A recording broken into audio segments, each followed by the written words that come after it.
I'm here with Dave Risch, head coach of the Cougar cross country teams.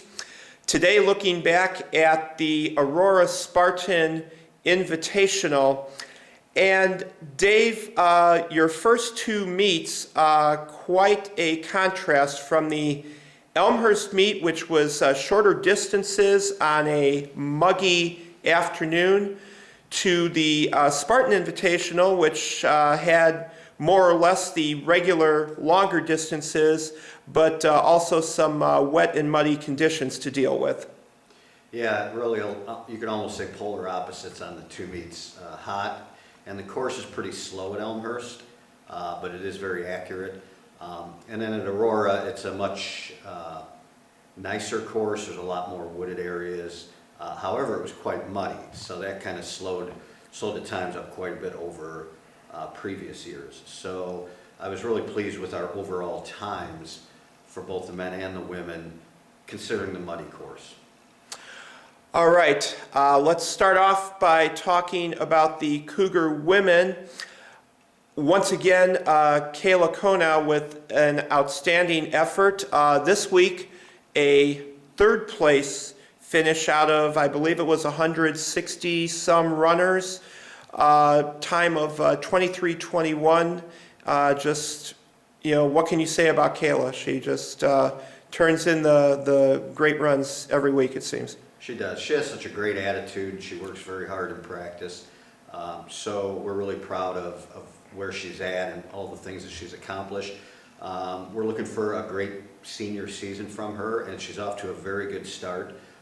We like to compare things, and it's one of the ways that I can gauge progress. And Kayla finishing third, I think she was 18th or something last year, so she moved up a lot from a scoring standpoint.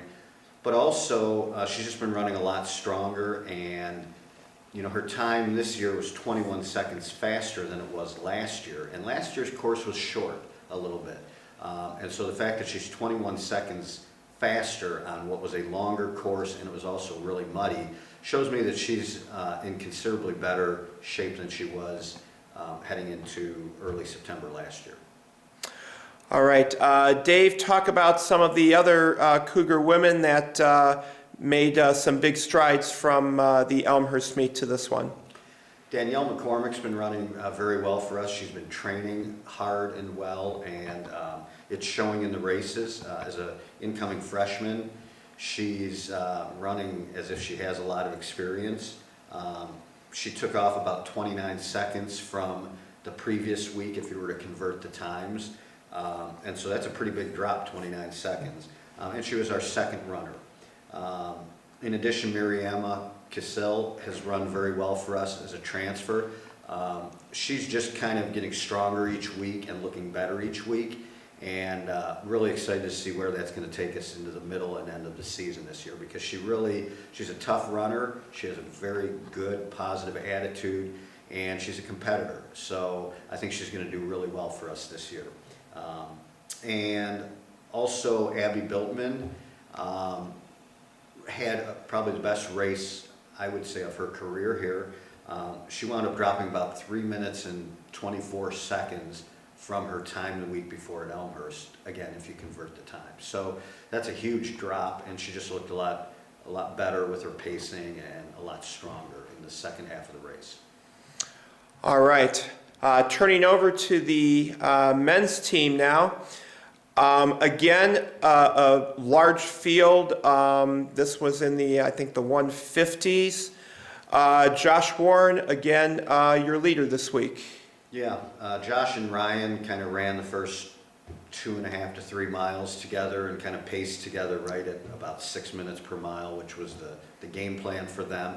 And they did a really good job with that, and really ran pretty strongly. I think moved up some places in the second half of the race, and that's kind of what we're trying to train them to do. So, Josh was our top runner again, and again, comparing to last year, he was 1 minute and 28 seconds faster this year than he was last year, and this course was legitimate distance, whereas last year was a little bit short. So to drop 1 minute 28 on a longer course and a muddy course is saying that he's really improved a lot from where he was at last year. Nico also had a really good day. He dropped about 1:49 from the previous week at Elmhurst, so that was a huge drop for him.